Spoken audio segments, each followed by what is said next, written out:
Bueno, vamos a meternos con el tema de las intervenciones.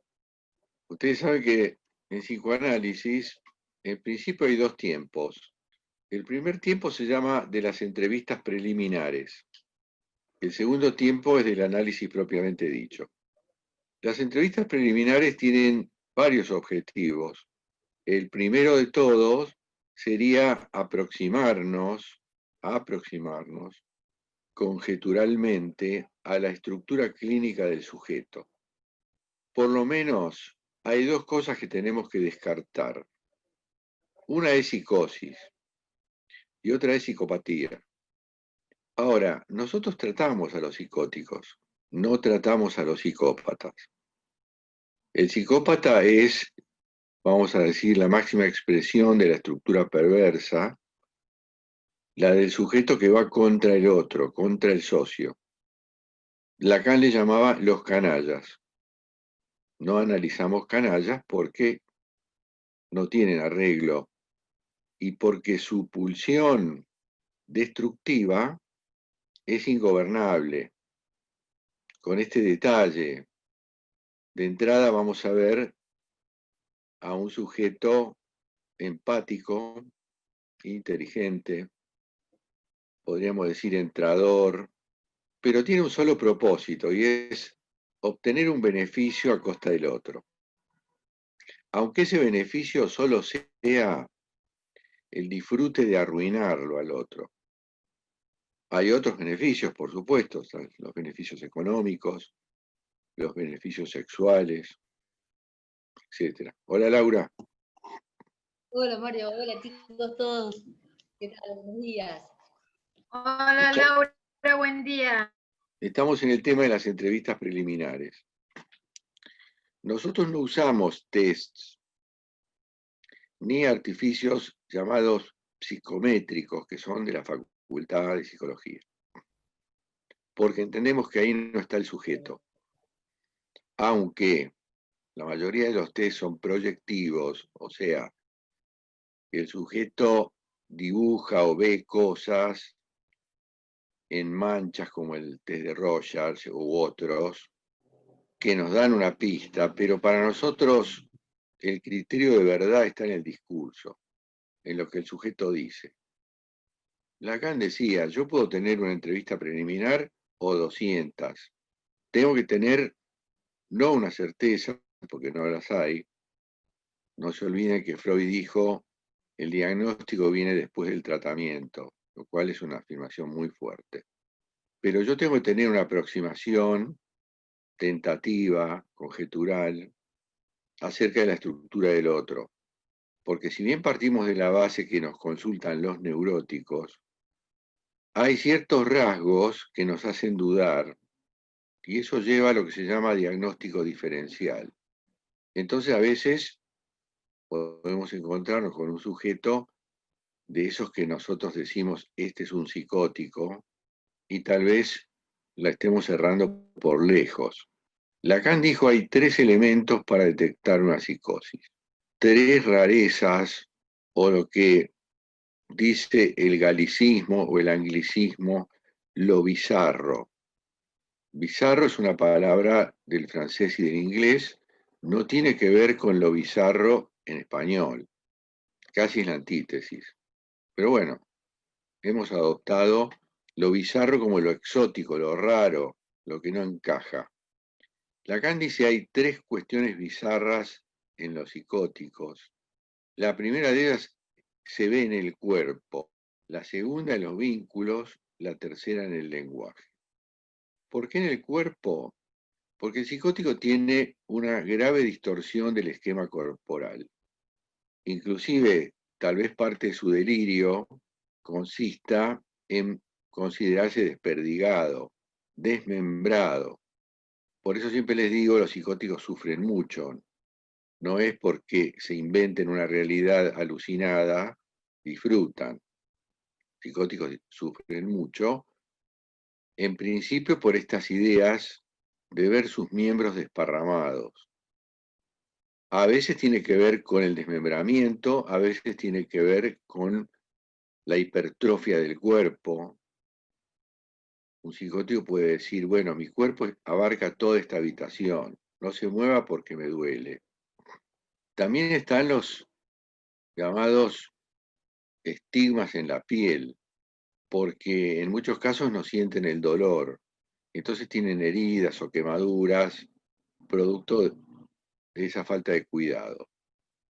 Además, ya que hablamos de falta de cuidado, un psicótico es el descuidado personal por excelencia. No se ocupa de sí mismo, no se ocupa de su cuerpo, no se ocupa de su higiene, no se ocupa de su ropa. Y por eso muchos psiquiatras dicen la esquizofrenia tiene olor. Algunos dicen, bueno, es una sustancia que emana un cuerpo esquizofrénico. Y otros dicen, no, es mugre. Si ustedes van al Borda o al Moyano, van a sentir ese olor característico que es, para mi gusto, una mezcla de mugre y guiso pasado. No tengo otra manera de explicarlo. Además, hay movimientos corporales tal vez exóticos. Y hay algo en la mirada. La mirada alucinada es una mirada a veces perdida, a veces una mirada extremadamente fija, a veces unos ojos muy abiertos. Después está el discurso. Por supuesto que el discurso es un discurso delirante. Un delirio, si van al diccionario, se llama restitución psicótica. O sea, cómo el psicótico recompone un mundo destruido a través de un delirio. Quiere decir que un delirio es un intento de reconstrucción, no es el brote no se ve. Vemos los efectos del brote en términos de delirio y alucinación. Típicamente, un psicótico alucina escuchando voces que no existen, o que en definitiva son propias, pero él las escucha desde afuera, o percibiendo cosas que no existen, o no percibiendo cosas que existen. Esto se llama alucinación negativa. Fernando. Una pregunta, Mario. ¿La demencia tiene rasgos de esquizofrenia? La demencia es una denominación de la psicosis. Ajá. La esquizofrenia, esquizo quiere decir separación, frenia, facultades mentales. La esquizofrenia es la psicosis temprana. Se aplica a los chicos, a los adolescentes, a los jóvenes. Y el otro polo sería la paranoia, que es la psicosis tardía, que por haber transcurrido por lo menos, dice Freud, media vida o 2/3 de la vida, ese delirio tiene mucho contenido. Por ahí un adolescente con esquizofrenia simple no habla, no tiene discurso. Pero un paranoico de 50 años, 60 años, tiene un discurso florido y un delirio muy abigarrado, como es el caso Schreber. Les recomiendo leer el caso que se llama Presidente Schreber, que es un librito de Freud, que no fue un paciente de él, sino fue un análisis que él hizo sobre un abogado que estuvo muchos años compensado. Nadie hubiera pensado que era un psicótico no desencadenado.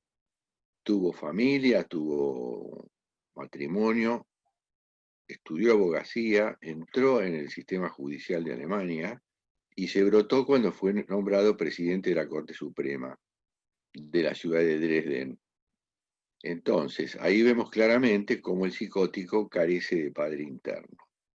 Esta carencia de padre interno hace que estuvo compensado con padres ortopédicos, llámese familia, facultad, estudio, trabajo.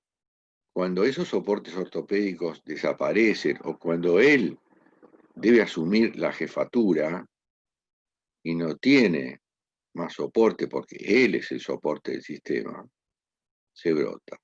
Sandra. También cuando se despierta tardíamente, como en este caso, ¿también se llama esquizofrenia? Por No, más que no se llama más esquizofrenia se llama paranoia. directamente, ok. Ahora, en el medio, si ustedes van al Borda o al Moyano, todas las carpetas, el 80% de las carpetas o más, tienen una carátula que dice esquizofrenia paranoide, o sea, que es un estado intermedio. Yo me acuerdo de la película El Exorcista, ¿la recuerdan ustedes, no? Clásico. Una chica poseída por el demonio. Entonces, los padres llaman a unos curas, por supuesto, ¿qué van a llamar? La iglesia tiene un procedimiento de exorcismo desde hace 1000 años o 2000. El caso es que el cura joven era psiquiatra. Entonces, cuando habla con la madre, este hombre, la madre le explica sus preocupaciones, él le dice, para mí su hija es esquizofrénica, no está poseída. Claro, un psiquiatra es un científico. Entonces la madre le dice, ¿y qué es eso? Y él le dice, la esquizofrenia es una condición de la cual solo sabemos el nombre. El día que alguien descubra a fondo lo que es la esquizofrenia, bueno, será premio Nobel de medicina o de psicología o de psicoanálisis. Sigamos con las características que planteó Lacan. La tercera cuestión, primero el cuerpo, segundo el lenguaje, la tercera es el vínculo, algo en lo vincular, porque el psicótico estructural, el que se fabrica en la casa, proviene de una célula narcisística no resuelta con su madre.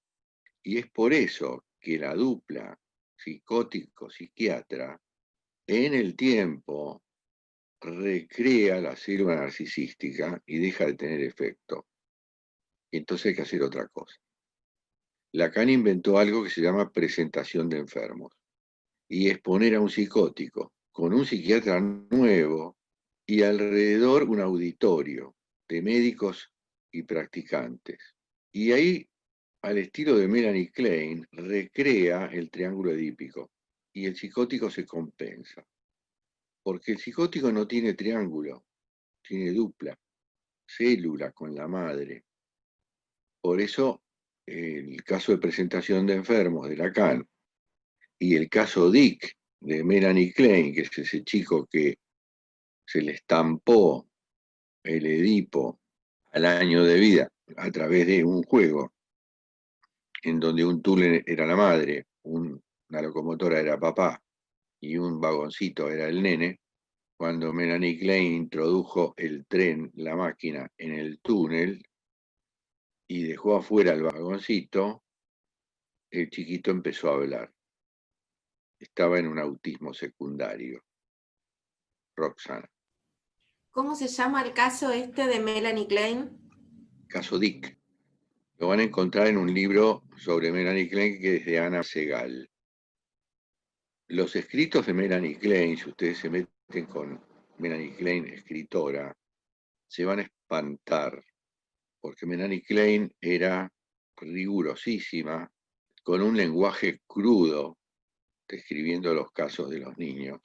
Y Ana Segal lo que hace es una especie de resumen con algunos casos y plantea la teoría de Melanie Klein, que coincide con Lacan porque Lacan es estructuralista.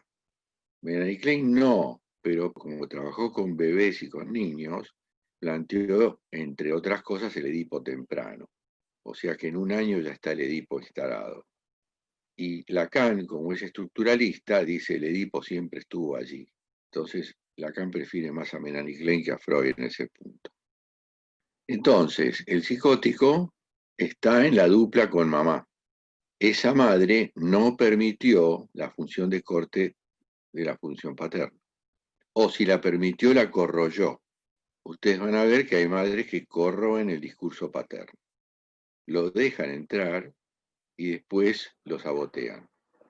Bueno, a primera vista, tres cuestiones. Algo en el cuerpo, algo en el discurso, algo en los vínculos. Por otra parte, un psicótico compensado está teniendo un padre ortopédico.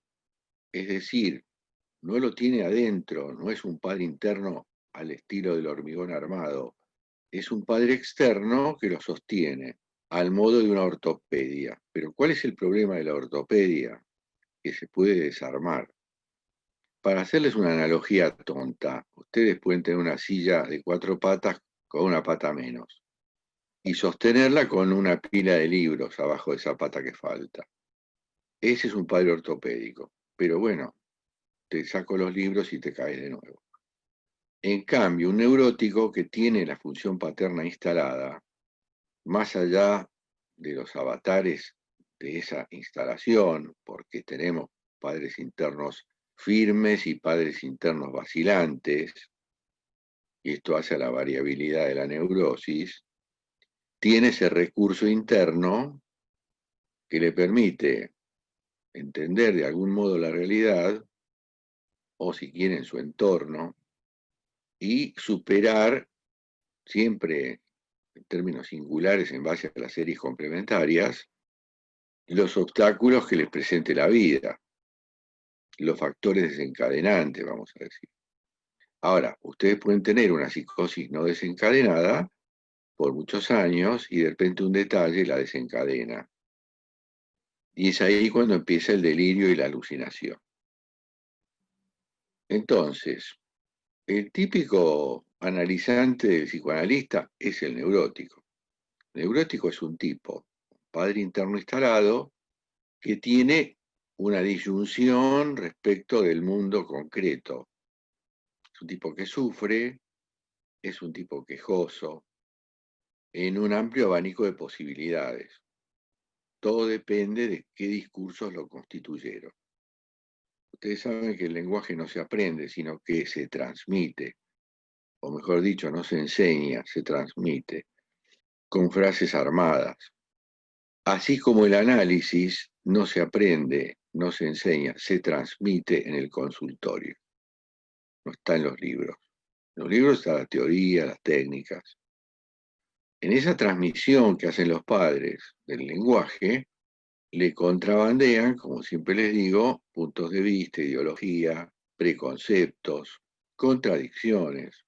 Bueno, las contradicciones son una de las semillas de la psicosis. Los discursos dobles, los conceptos antitéticos, y sobre todo esta cerrazón de una madre que no quiere perder su falo. Entonces, cuando un hijo es el falo de la madre, no tendrá o no aspirará a tener un falo. Y ojo que el falo no lo tiene nadie, pero es un operador que nos hace andar. Nosotros buscamos mayores niveles de falo. Esto que están haciendo ustedes acá se llama ascensión a un falo. Cuando nosotros les entreguemos el certificado final, adentro no va a haber un falo, el plástico, de poliuretano, no va a haber nada. Ahí empezará la ascensión a otro falo. Lo que sí tenemos es la certeza que otro lo tiene, eso sí. Entonces por eso envidiamos al otro. Ahora, a veces nosotros encontramos con sujetos que a primera vista parecen psicóticos. Y por eso hay que insistir con las entrevistas preliminares, hasta estar más o menos tranquilos de que no nos hemos equivocado en la estructura clínica. Y si no, tendremos que hacer lo que se llama diagnóstico diferencial. Porque hay ciertas conductas que podríamos decir, bueno, esto es lo que haría un psicótico, pero siento que nunca deja de ser esto una ciencia conjetural. Nosotros tenemos que tener algunas bases para seguir adelante. A veces esto basta con pocas entrevistas y otras veces Lacan estaba meses con una entrevista para determinar si había psicosis o no. La psicosis en el discurso se nota no solo por el delirio, que a veces no está, sino por lo que llamamos el neologismo, o sea, las palabras inventadas, o lo que llamamos la holofrase, con H, que es una frase comodín. El psicótico aplica como lo que llamamos en términos normales el significante flotante. Por ejemplo, vieron que a veces uno dice, entonces estuve con Coso, porque no tenemos el nombre. O fui a la ferretería a comprar el chirimbolo para el inodoro. Bueno, eso se llaman significantes flotantes, que son palabras que no tienen significado, pero nos permiten seguir hablando. Bueno, el psicótico inventa palabras se le imponen en realidad. No es un acto creativo, se le impone. Entonces, en la conversación a veces surge, a veces no, pero a veces surge la holofrase, que sería una frase comodín. Muchas veces se utilizan fórmulas químicas. Depende en dónde se nutrió el psicótico para armar su holofrase, ¿no? Porque puede decir, yo estaba caminando por la plaza y de repente encontré con el ácido desoxirribonucleico, y esa la mete en todas partes porque la necesita para seguir hablando. O se manda una parrafada de Lacan, porque también hay psicóticos estudiando psicoanálisis, o en otras instituciones, por ejemplo, en ciertas iglesias, hay muchos psicóticos, porque el psicótico busca un discurso ordenador, que puede ser religioso, dogmático, político, ideológico, intelectual. Entonces, muchas de estas instituciones cumplen una función social, aunque estén llenas de psicóticos, porque los contienen y les dan un discurso canalizado, no cualquiera. Es una cierta compensación.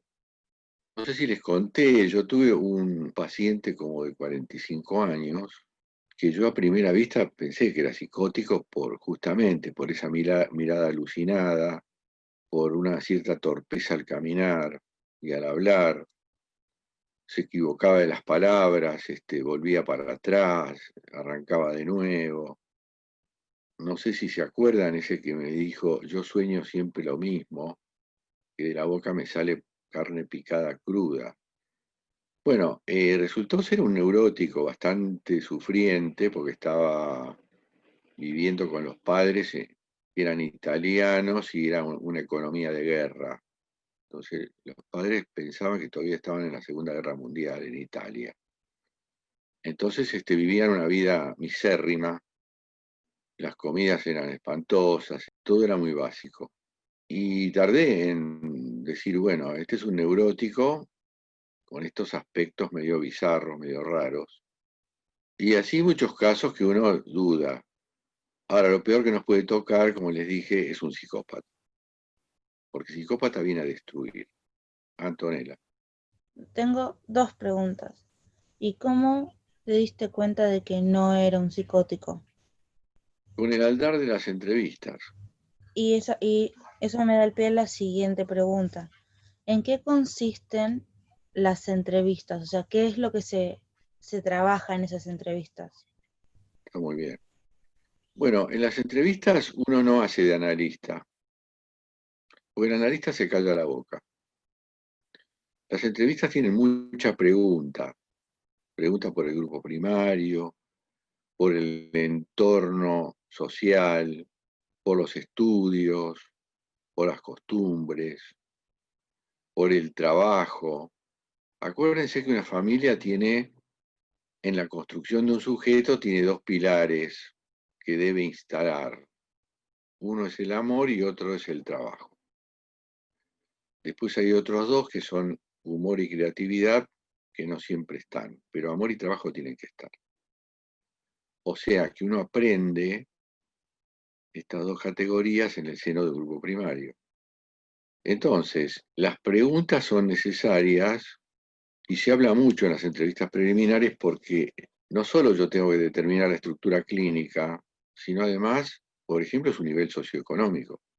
Y esto tiene que ver con los honorarios, porque los honorarios en análisis son un tema central porque hay mucho simbolismo en el honorario.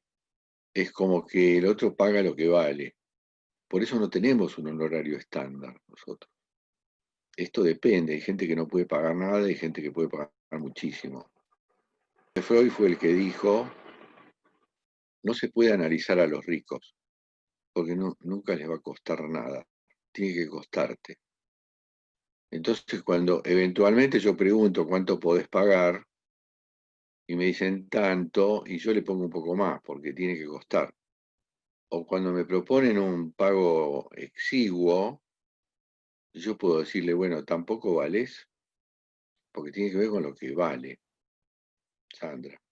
Se refiere al valor que le pone el analizante a su propio análisis, digamos. Puedo pagar solo esto, le digo a mi psicoanalista. Es como que yo me pongo un valor exiguo. Por eso no termina ahí. Claro. Uno tiene que determinar en qué gasta su plata, por ejemplo. Si el sujeto tiene un listado de gastos para vivir, en la sesión de análisis no puede quedar por fuera de ese listado o ser el último orejón del tarro, pues entonces no funcionará. Le tiene que costar. Y eso surge de las entrevistas preliminares. Parece un tema comercial, pero no lo es, porque en rigor tiene que ver con el valor simbólico del dinero. Fíjense que Lacan habla de los 3 registros, ¿verdad? Real, imaginario y simbólico. ¿Saben de dónde lo sacó? De Marx. Marx fue el primero que dijo, el dinero tiene un valor imaginario, un valor real y un valor simbólico. De ahí sacó Lacan sus 3 registros. El dinero tiene un valor de cambio, entonces supone una equivalencia, tanto por tanto. Por supuesto que nosotros también estamos ahí para los que no tienen plata. Yo tuve un caso en donde pasaba esto, entonces le puse un valor simbólico de 1 peso. Cada sesión valía 1 peso. Ahora, si faltaba, me pagaba 2.000. O sea, hay un compromiso ahí, un contrato, que tiene muchas patas, porque una de las patas del contrato es que el sujeto se compromete a decir la verdad y a decir todo lo que se le pasa por la cabeza, lo cual no es fácil. Guay que venga alguien a hacer otra cosa. Es un compromiso en serio. Obviamente que se tarda a veces en ser coherente con este compromiso, porque estamos ante un extraño y el sujeto viene a desnudarse ahí, por lo cual se le da tiempo suficiente. Pero esto tiene que estar claro de entrada y tiene que salir de la boca del analista. Usted está comprometido a partir de ahora a decir la verdad, a no ocultar y a decir lo que se le venga a la mente. Sandra. También por la importancia del valor simbólico del que hablabas, es esto de que suponete faltás a tu sesión de psicoanálisis y no avisás con 24 horas de anticipación, salvo que te haya pasado una emergencia, pagás la sesión igual, porque estás comprometido con eso. Sí. Al margen de que lo dejás colgado sin que el psicoanalista pueda atender a otra persona, ¿no? Pero básicamente es tu toma de compromiso. Sí. No tiene tanto que ver con lo que uno podría haber hecho en ese horario, sino con la actitud del otro. Claro. O sea, es como despreciar el análisis, faltar, no avisar, cambiarte el encuadre, modificarte esto, modificarte el otro, salvo que sea a través de acuerdos mutuos. Todo lo que está dentro del acuerdo vale, porque ahí hay 2 partes que se ponen de acuerdo en algo. ¿Qué es lo que sí, qué es lo que no? Pero las salidas unilaterales no se aceptan en el psicoanálisis. Por supuesto que hay muchos pacientes que son muy transgresores del encuadre, pero bueno, pues se quedan sin análisis o se ajustan a la norma. Esto es, como todo encuadre, tiene un espacio, un tiempo, unas funciones y unas normas. Y las normas son de fierro porque el análisis es una experiencia alrededor de la castración. Nosotros venimos ahí a reafirmar la castración del sujeto por otros medios, no los medios que usaron sus padres. Y los medios que usamos nosotros se llaman las intervenciones, en especial las interpretaciones. Son movidas castratorias. Hay un aspecto dentro de lo que es el trípode de soporte, que son el timing, el tacto y la dosificación, pero hay una cuestión que es la vacilación del analista cuando tiene que decir algo duro y no se anima, porque teme herir al otro o perderlo como paciente. Esta es una debilidad grosa. Nosotros estamos ahí para ponerle zancadillas al sujeto, para taclearlo, no para hacerle palmoterapia. Para eso que vaya a otro lado. O sea, la cuestión de la función paterna en análisis es de fierro, porque no solo se trata de una función paterna, sino que es una función paterna sustitutiva. Ya lo dijo Freud, nosotros venimos a sustituir un super yo desquiciado, con un discurso que no es el del amo, pero es un discurso riguroso. Perdonarle cosas al otro es debilitarlo, es volver a las rueditas de la bicicleta. Entonces, por eso mucha gente se va del análisis, pues no soporta la dureza, no soporta la desmentida. Ojo, desmentida en el sentido de cuando uno desmiente el discurso del amo, no la desmentida en sentido freudiano, porque en sentido freudiano la desmentida es la operatoria del perverso. Represión en neurosis, desmentida en perversión, desestimación en psicosis o forclusión. Pero no llegamos ahí todavía. Entonces, en las entrevistas preliminares hay mucha pregunta. Por el grupo primario, por el grupo actual, por las cosas que le pasaron, por las cosas que sufrió o disfrutó en la infancia, sobre todo. La infancia es crucial acá. Si es que tuvo episodios de los que llamamos tiqué. Tiqué es uno de los conceptos de Aristóteles, el otro es automatón. Nosotros vivimos una vida típicamente en automatón, es decir, no sabemos lo que va a pasar dentro de un rato, pero estamos más o menos tranquilos porque no va a pasar algo demasiado diferente que lo que está pasando ahora. Es lo desconocido previsible. La TIC es lo desconocido imprevisible. O sea, un golpe inesperado. Por suerte tenemos pocas TICs en la vida, pero las hay. Alguien se muere, aparece algo inesperado, y siempre en consonancia con las tres amenazas que planteó Freud. Algo de la naturaleza, que tiene supremacía, algo en el propio cuerpo, o algo del otro, el semejante, ya sea porque se muere o porque nos traicionó. Esas son tiques, que coincide con lo que Lacan llamaría irrupción de lo real, que es el horror, o lo que Freud llama lo siniestro, es lo desconocido de lo conocido. Nosotros nos espantamos por algo, no porque sea desconocido, sino porque es lo desconocido de lo conocido. O si quieren, lo conocido fuera de contexto, como podría ser la mano de un compañero sola, cortada, arriba de un pupitre. Bueno, hay un cuento que medio como que le pegan el palo, porque no es exactamente así, pero le pegan el palo de los tres registros. El cuento narra que hay un bar con dos mesas. En una mesa hay una familia planificando unas vacaciones. En la mesa del lado hay dos psicoanalistas. Y afuera hay un hombre que acaba de ser apuñalado y se arrastra sangrante hasta la puerta del bar. Entonces, todo el discurso en la mesa de las vacaciones, pese a que está hecho de palabras que son símbolos, se llama discurso imaginario, porque consiste en la recreación en términos de narrativa de algo que va a pasar. Es una especie de burbuja imaginaria como lo son nuestras vidas, ¿no? En la mesa de al lado, los analistas están prestando atención a ese discurso y lo están interpretando. Ahí estaría lo simbólico. Y en un momento se abre la puerta y entra el degollado muerto. Eso sería la irrupción de lo real.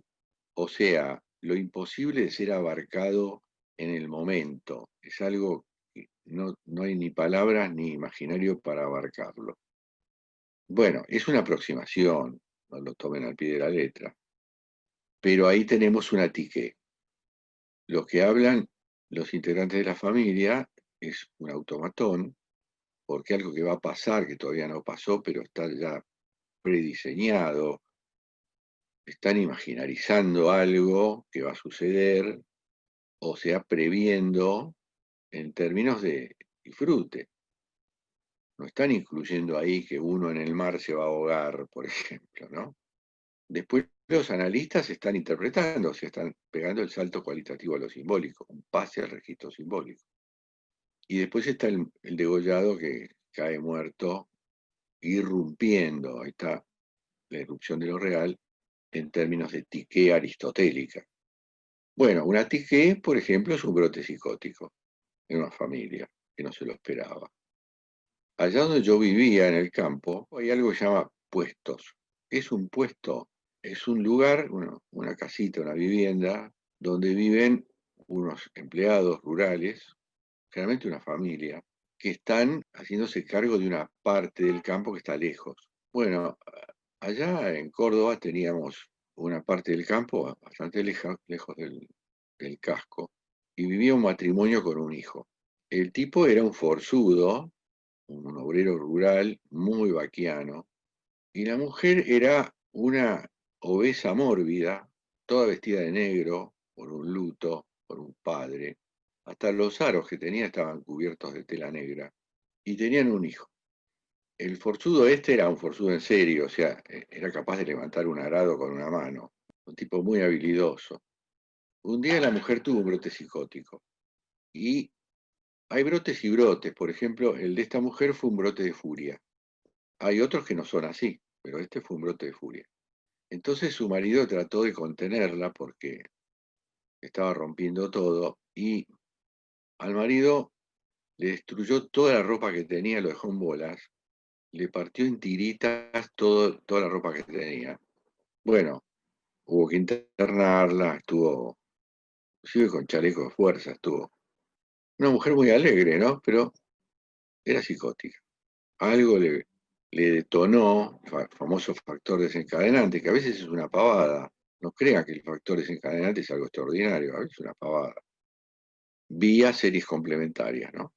Bueno, era una psicótica no desencadenada, compensada, que un día se brotó.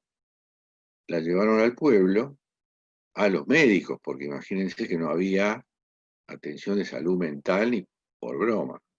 Entonces, ¿sabes qué le dijo el médico a este hombre? Domingo se llamaba. Mire, Domingo, usted lo que tiene que hacer es embarazarla a esta mujer, con eso se le pasa. Esto que les cuento es una derivación de otro disparate de los médicos cuando tratan a la histeria desatada. Porque a esta mujer no la tomaron por loca, la tomaron por histérica. Y aunque les parezca medieval lo que yo les voy a contar, en muchos lugares, inclusive ahora, a las histéricas se las viola, porque hay una creencia bastante arcaica de que la histérica tiene un problema sexual, obviamente que lo tiene, pero que no se resuelve con eso, no se resuelve con violarla. Bueno, en muchos lugares a las histéricas las violan. En este caso, el tipo fue un poco más cauteloso, dijo, bueno, embarácela que con un nuevo hijo esto se le pasa. Bueno, la embarazó, tuvieron una nena. Y al poco tiempo ella tuvo otro brote tan espeluznante que tuvo un infarto masivo con motivo de ese brote. Murió. Entonces, siempre está esta cosa incierta, ¿no? El psicótico compensado, el psicótico no desencadenado, las maniobras que hay que hacer para la compensación. En fin, nosotros los analistas tratamos a la psicosis con otra técnica. Nunca se usa un diván, siempre es cara a cara porque la mirada sostiene. Estamos en el registro imaginario, en donde no contradecimos el delirio, sino que lo encauzamos. O sea, el delirio a veces tiene costados horrorosos que hay que limar, pero nunca desmentir. Si ustedes desmienten un delirio, el otro se brota peor. En cambio, el neurótico sí lo desmentimos. O sea, lo confrontamos con sus contradicciones, y sobre todo hay una desmentida que es crucial en el tratamiento psicoanalítico, cuando el neurótico cuenta cosas que le hacen otros, y hay que preguntarle, ¿y vos qué? ¿Vos qué? ¿Sos una víctima pasiva inerte o tenés algo que ver en eso? Como hacía Freud. Freud tenía una paciente que se creía una pelota de tenis entre dos raquetas, la del padre y la del amante del padre. Y Freud le dijo, ¿y vos qué? ¿Sos una pelota inerte o tenés algo que ver?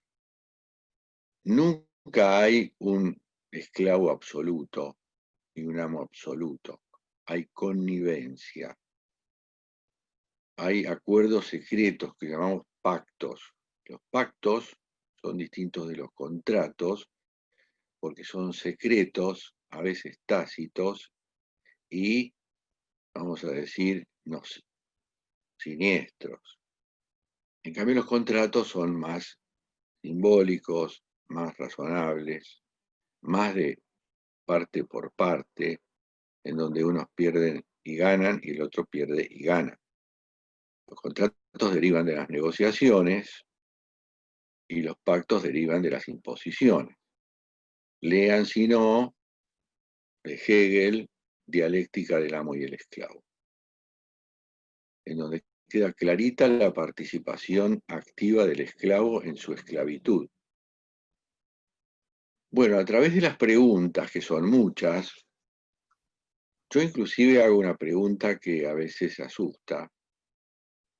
Si a vos te pasa algo, ¿a quién llamo? Y a veces el otro se inquieta, ¿no?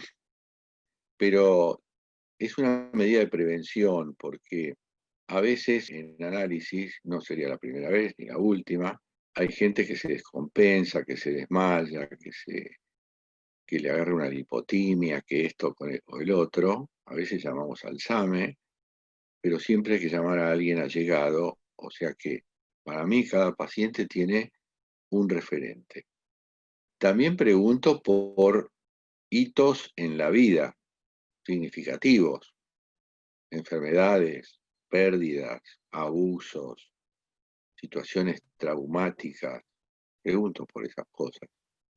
Porque tengo que tener un panorama que nunca es completo, nunca es completo. Nosotros somos seres del no todo. El no todo es uno de los neologismos de Lacan, todo junto, no todo. Nosotros somos de algo apenas. Y por eso lo que nosotros hacemos en análisis como analistas también es del orden del alguito. Lacan dice, el analista se calla la boca para que el otro empiece a modular sus demandas, textual. Y de vez en cuando uno dice algo, que podría ser una pregunta, aunque la pregunta tiene una pequeña contra. Y es que la pregunta no deja de ser una demanda. Y nosotros no demandamos. El que demanda es el otro y además no respondemos a esa demanda, porque estamos en lo que Lacan llamó posición histérica del analista. Nos ofrecemos para la demanda, no respondemos a la demanda. Y además, lema del psicoanálisis, esclavo de la teoría, libre en la técnica. Nosotros como analistas aplicamos lo que nos parece que tenemos que aplicar. Así sea una intervención interpretante, una ironía, un gesto. Un gesto es una intervención. Y nunca nos olvidemos que toda intervención es violencia. Intervención es, desde una operación en el quirófano, un movimiento de cejas del analista o el descubrimiento de América. Es un cuerpo extraño, es una intrusión, ahí en el otro, generalmente iatrogénica. Eso significa daño producido por el terapeuta, iatrogénico. Y por eso existe una depresión final en análisis que se llama depresión iatrogénica, generada por el analista, porque el que no se deprime no se cura. En tanto, un analista, cuando el otro cree que se va a encontrar con un espejo, se encuentra con un espejo distorsivo y que se mueve. Y eso desestabiliza. Nosotros estamos para desestabilizar al otro. Tenemos que ver hasta dónde. Por eso la cuestión del tacto, del timing y la dosificación. Esto también está muy conectado con el estilo de cada uno. El estilo ya es una intervención. El modo en que nosotros hablamos en análisis es del orden de la intervención. Tiene efecto, quiero decir. Otro de los modos de intervenir es el señalamiento. ¿Qué es un señalamiento? Es el destaque de un significante o de una cadena significante. Y lo único que hacemos ahí es repetir lo que el otro dijo en forma escandida. La escansión, para refrescar un poco, es lo que se hace en poesía. Escandir es silabear para ver la métrica de una poesía. Pues nosotros escandimos la prosa del discurso del otro. Y aplicamos algo que se llama lentificar.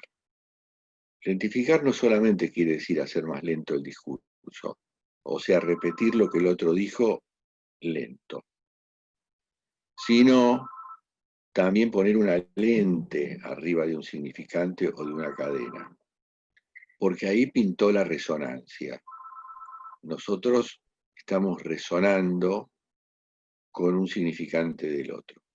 Entonces lo repetimos con un tono y con una velocidad como para que el otro tome nota. No es una mera ecolalia. No es una ecolalia, es repetir algo que dijo el otro para que el otro se escuche, porque uno cuando habla, en esta movida mental que se llama anticipación lógica, uno tiene una idea y la mente ya le sirve en bandeja una frase. Ahora, a veces, o si quieren, nunca, como dice Lacan, el yo sabe lo que dice. El yo habla, no siempre sabe lo que dice. Entonces, repetir escandidamente una frase te hace escuchar desde otro lugar la cadena significante. Porque a veces hay significantes que pasan sin pena ni gloria y tienen peso. Esto pasa también en los grupos operativos, que aparece de pronto una palabra que tiene densidad y sin embargo pasó sin pena ni gloria. Ahora, la más importante y en todo caso la más difícil de las intervenciones es la interpretación. Porque en la interpretación ya no está en juego meramente una escucha en donde nosotros podemos repetir una frase. En la interpretación hay un pasaje del estar molar al molecular, es decir, no solamente oír lo que el sujeto dice, con todas sus significaciones proferidas e intencionales, sino también en ese estado molecular en donde lo que oímos es un sonido, sin significado. Ahí estamos violentando el discurso, porque estamos eliminando todos los significados, quedamos con el sonido. Y ese sonido nos puede traer una novedad, porque no se olviden que el inconsciente está en el discurso, está encriptado, por presencia o ausencia. Por presencia cuando nosotros armamos un anagrama, y ahí tenemos un significante nuevo. Y por ausencia, por aquel otro lema, y es que todo significante convoca a su contrario. O sea, por omisión. Esto significa, por ejemplo, que si el sujeto está hablando de ganancia, está implícita la pérdida. Si está hablando de el amor, está implícito el odio.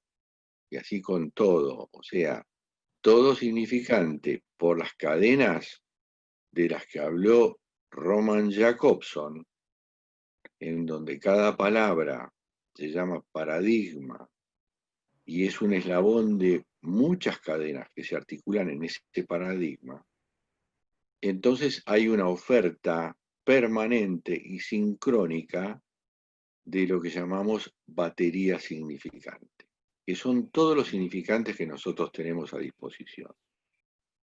La batería siempre está completa, porque es lo que hay. Así se trate de un erudito o de alguien que tiene muy poco léxico. Siempre está completa la batería. Entonces, cuando uno habla, aparte del movimiento progresivo que se llama anticipación lógica y el movimiento regresivo que se llama resignificación retroactiva, está este estallido en cada paradigma de muchísimos significantes asociados, de cadenas y cadenas y cadenas cuyo eslabón común es el paradigma. Te iba a decir, Mario, antes cuando dijiste por omisión, y que dijiste que cada significante convoca a su opuesto, de la misma manera si digo alegría, es tristeza, digamos, en la oposición. Claro, por lo menos. Como mínimo. Sí, pensé en otras también. Pensé en angustia. Por ejemplo, si en un grupo operativo a un coordinador le resulta muy evidente que pinta el miedo al ataque, lo que está funcionando es el miedo a la pérdida, y viceversa. Porque Lacan dijo algo muy brillante, dijo, en el inconsciente está lo opuesto de lo que hay en la conciencia. En otro registro, podemos decir, nosotros cuando hablamos, el que habla es el yo, y uno que cree que el yo es todo el aparato psíquico, tiene la pretensión ilusoria de que controla lo que dice. Bueno, nosotros no controlamos lo que decimos.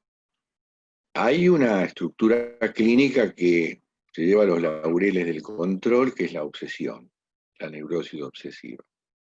Un obsesivo grave tal vez no te deje resquicio para un fallido, cosas por el estilo, pues es un controlador paradigmático. Entonces tenemos que ir a la polisemia.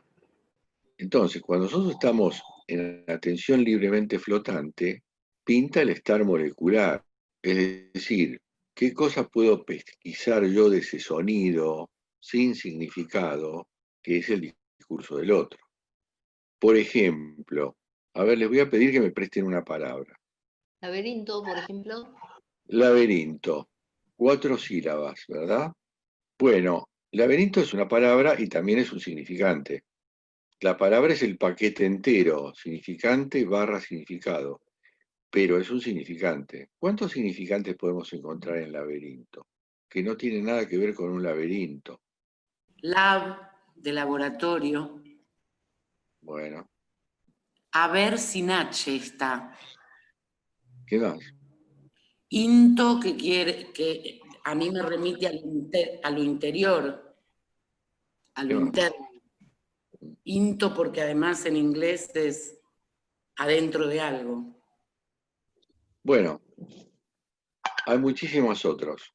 En esa multiplicidad de significantes, y también encriptado ahí, está un mensaje del inconsciente. Ahora, ¿qué dice Roman Jakobson, lingüista ruso? Laberinto es un paradigma, porque está en la frase. La frase se llama sintagma. Cada palabra se llama paradigma. Paradigma quiere decir modelo. ¿Y modelo de qué? De un montón de cadenas significantes que conectan con laberinto. Por ejemplo, en una de las líneas puede haber perdido, setos, el laberinto hecho de plantas, rincones, pasadizos. En otra línea pueden estar los significantes que encontraron ustedes. Ver, haber, etc. Y así un montón, como si fuera un asterisco, pero múltiple, que son collares de eslabones que todos se articulan en el eslabón laberinto. Bueno, todos esos otros significantes que podemos nosotros enlistar están ahí presentes. no es intuitivo, no es de sentido común. Están ahí. Porque rige lo que llamamos la sincronía. Sincronía no es equivalente a simultáneo, ¿eh? Nosotros acá todos estamos en simultáneo, pero no estamos en sincronía. Sincronía es cuando en cualquiera de nosotros coexisten todos los que fuimos. O sea, para Lacan no hay eje del tiempo, no hay flecha del tiempo. Todo está aquí y ahora presente, con toda la batería significante presente, en especial de las palabras que se dijo en la frase. Entonces, cuando uno perfecciona la escucha del analista, va a tener mayores facilidades para encontrar significantes a patadas, de los cuales no todos son pertinentes poner sobre la mesa, sino aquellos que el analista considera que están articulados con el discurso del sujeto o con su historia. Sandra. Te quiero preguntar, Mario, porque dijiste, por ejemplo, que laberinto también nos puede remitir a pasadizos, a setos, por un laberinto de árboles. O sea, además de los significantes que podemos encontrar en la palabra, como encontramos a ver, aparte a lo que me remite en el registro imaginario. Yo digo la palabra laberinto y yo tengo una imagen de lo que es un laberinto, más allá de que no lo encuentre. Ok, bueno, entonces esas son asociaciones. Claro, pero es doble, quiero decir, no solo lo que se encuentra por las letras, sino también eso que dabas como ejemplo en un apunte, cada uno tiene una imagen de lo que es un árbol. Si yo digo árbol, cada uno se... O sea que es doble el trabajo de... No sé si doble, pero lo que sí es que, si ustedes recuerdan el cuaternario del sentido, que es en realidad un esquema de pasos lógicos, pero acá se dan al mismo tiempo, en donde yo me dejo atravesar por el discurso y por ese sonido, y hay cosas que me resuenan. Anto. Ahí está. Yo lo que quería consultar era, bueno, todo lo de la cadena de significantes que pudimos sacar y lo que, por ejemplo, a uno le traen a la cabeza ese, por ejemplo, el laberinto, a mí lo primero que se me viene a la cabeza es perdida o atrapada. ¿Eso qué es? Eso es asociación. Y también podríamos decir resonancia, porque el analista puede pensar eso. Y un laberinto es una especie de trampa. Aparte de todos los significantes encriptados que encontremos que no tienen nada que ver con el laberinto. Laura. Yo veo laberinto también como encrucijada, como ver por laberinto, versiones de caminos que parecen llegar a una salida que generalmente hay uno solo. Y también lo relacioné con lo que habíamos dicho antes, el tema del análisis, de qué difícil que es poner el costo del honorario, porque también el tema de la calidad de vida, del valor que se le da a la calidad de vida, el valor que se le da a la proyección, como que muchas veces el neurótico con su compulsión a la repetición se le dificulta ver un camino. Bueno, justamente la palabra que utilizaron es muy apropiada porque es lo que siente un neurótico, que está en un laberinto sin salida. De hecho, desde la mitología está el laberinto del Minotauro, del cual se zafó por el hilo de Ariadna, en donde se podía entrar con un hilo para no perderse y de esa manera poder derrotar al Minotauro, el hilo de Ariadna.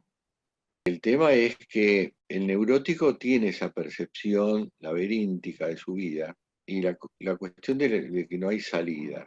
Y esa es una de las razones por las cuales va a análisis. Esta cosa del sinsentido, inclusive, de estar perdido. Fernando. Mario, sí. Una pregunta. Yo tengo un alumno que es un muchacho grande y que siempre me llamó la atención, ya hace un tiempo, que él siempre cuando habla en el discurso, constantemente menciona harto y muerte. ¿Esos qué son? ¿Significantes se podría tomar?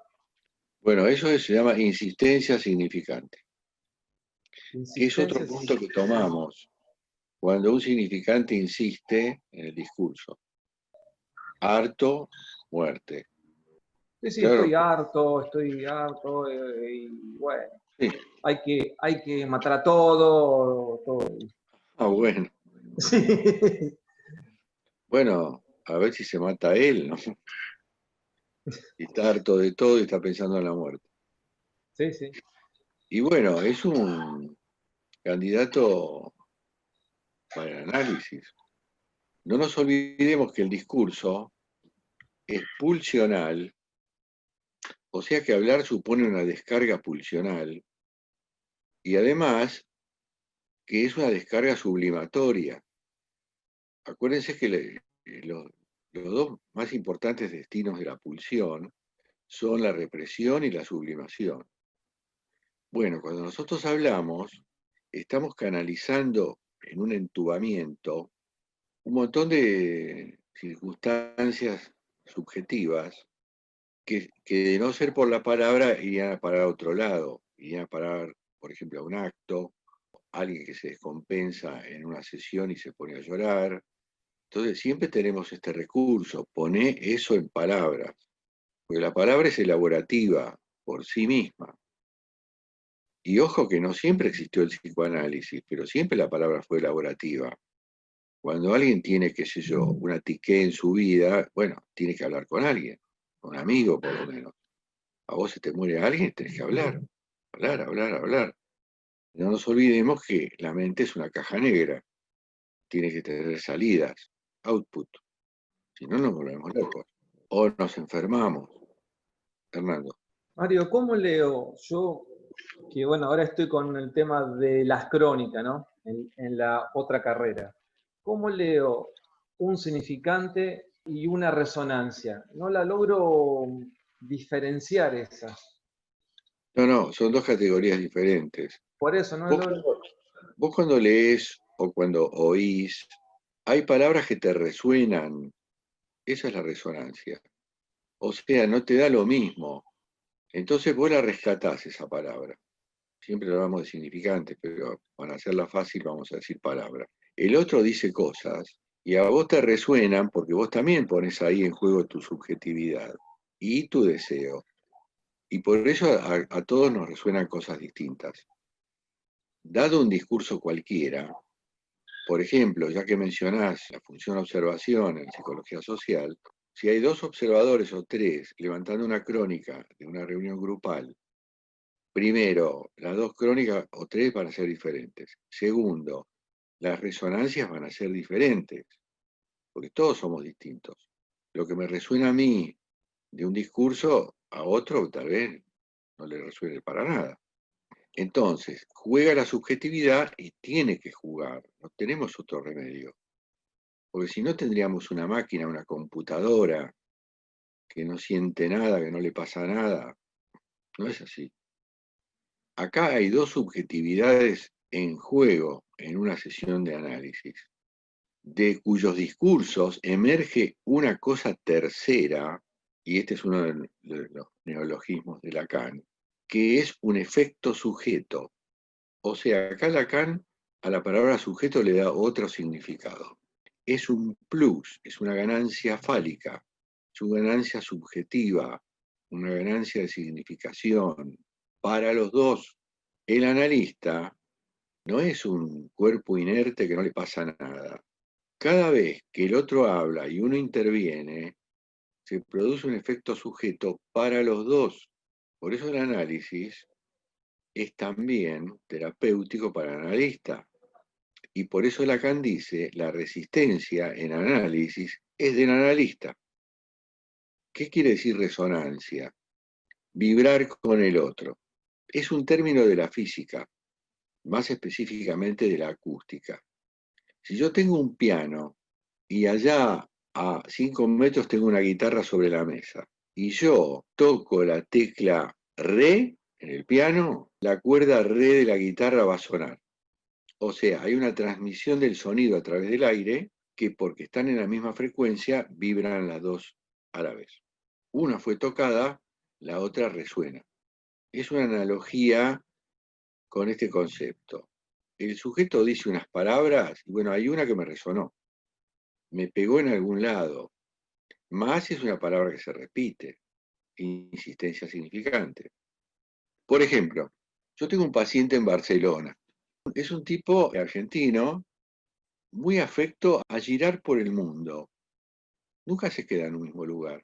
Medio un hippie, un tipo que va, viene, tiene una nena en Argentina, con una ex que está viviendo acá, pero que estuvo también en Europa con él, y de repente vive en Londres, de repente vive en Suecia, de repente vive en París, ¿no? Es un tipo así.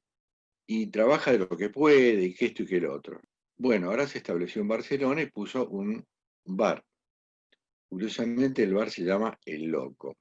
En una de las primeras sesiones, yo vi insistencias significantes muy representativas. Por ejemplo, la palabra quilombo, o la palabra despelote, o cosas así.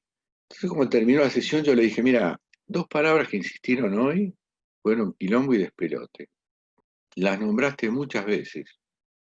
Él dijo, sí, claro, si mi vida es un quilombo y es un despelote. Entonces, hay aspectos de la conducta de un sujeto que siempre va a terminar reflejadas en lo que dice. Y cómo lo dice y cuántas veces lo dice. A veces son muletillas, pero las muletillas yo no las tomo como tales, las tomo como discurso. A veces hay muletillas que usa todo el mundo, pero a mí no me importa que las use todo el mundo. Las usas vos en este momento, las estás repitiendo y para mí quieren decir algo. Entonces le hago una devolución o le hago una interpretación. Bueno, él ahora está en pareja otra vez, ¿no? Con una chica de otro lugar de Europa. Hablan todos en inglés porque son todos. Después tiene un socio de otro país de Europa con el cual también habla en inglés. Entonces, ¿qué pasa? Hay cierta dificultad comunicacional, porque, como dijo Lacan, vivimos en una Babel, aunque habláramos todos español, todos hablamos lenguas distintas, rige el malentendido básico. Entonces, por esta cosa de ir y venir, y quilombos con el socio, quilombos con la novia, quilombos con la ex, y qué sé yo no tengo más remedio que visualizar una perspectiva nefasta, o por lo menos dificultosa. Entonces iban a inaugurar el bar, no lo inauguraron porque se armó una trifulca entre los cuatro, o sea, el socio de la novia, él y su novia, por boludeces, ¿no? A ver quién limpia esto, quién limpia aquello. Tuvieron que postergar una semana e inaugurar el bar. Yo venía percibiendo que esto tenía un futuro dudoso. Además, él mismo decía, bueno, lo que pasa es que mi socio y la novia y mi novia tienen modos de ver las cosas del bar diferentes que yo, en cuestiones operativas, qué sé yo. Él no solamente tiene sesiones conmigo, sino que de pronto me manda un audio. Bueno, de repente me manda un audio y me dice, bueno, me quedé solo, se fueron todos. Mi socio se fue a Londres, mi mujer ya está pensando en vivir en otro lado, la mujer de mi socio fue a Escocia, yo qué sé. Y yo le puse, bueno, ¿qué te sorprende si esto se veía venir? O sea, hay cosas en el discurso de este sujeto que me dan una idea de su lugar en el mundo, es un lugar totalmente lábil, es un lugar en donde el tipo no puede sentar los pies en un lugar por un periodo razonable, ni tener un laburo más o menos estable. Hay momentos en que yo no sé de qué vive. Y además Ahora, él ¿de te dónde? anticipa cuando te dice que su vida es un quilombo, un despelote, lo está anticipando. Sí. Pero, por otro lado, como tiene muchas ideas sobre emprendimientos, él piensa que todo va a salir bien. Y ya tuvo otro bar en otro lado y también salió todo mal. Y va a poner este y se llama El Loco. Yo no puedo dejar de leer eso. Es una crónica de una muerte anunciada. O sea, hay que estar atento a lo que dice el otro, porque ahí está la verdad. Aunque él no se dé cuenta, realmente no se va a dar cuenta. Sí. ¿Y qué es el muchacho? ¿Un narcisista? ¿Necesita que lo frustren? ¿Cómo sería el análisis para él, para cómo encauzarlo? Bueno, si yo tuviera que ser riguroso, digo, bueno, es un neurótico, tiene un padre interno vacilante, por lo cual está muy indicado un análisis con un hombre, porque como dijo Freud, el analista entra en un proceso de reemplazo del superyo a la larga. Además, es un tipo muy pasional, que por un lado yo pienso, bueno, este no va a durar el análisis, pero evidentemente está necesitando un referente para poder hablar sus cosas, por lo cual por ahora se sostiene en análisis. Pero bueno, uno se encuentra con muchas personalidades, muchos estilos, y siempre el objetivo es un cierto encauzamiento, porque el análisis, insisto, es una experiencia alrededor de la castración. Este es un hombre mal castrado. Sandra. ¿Cuándo sería recomendable un análisis con una mujer? Porque dijiste que para él es recomendable con un varón. Claro, porque tiene fallas identificatorias con su padre. Con una mujer es cuando el sujeto o la sujeto tienen serios mambos con el mundo femenino. Por ejemplo, rivalidades excesivas, falta de función materna, cosas por el estilo. Yo me fijo también en eso, a ver quién necesita hombre, quién necesita mujer. No es una cosa de fierro, pero digamos, es algo que puede coadyuvar a un buen tratamiento. Yo estoy proponiendo un Brexito, ¿puede ser, Marga? Te lo estaba por decir yo justo. Ahora, si te parece, hacemos unos 10 minutos y Listo. 50 volvemos.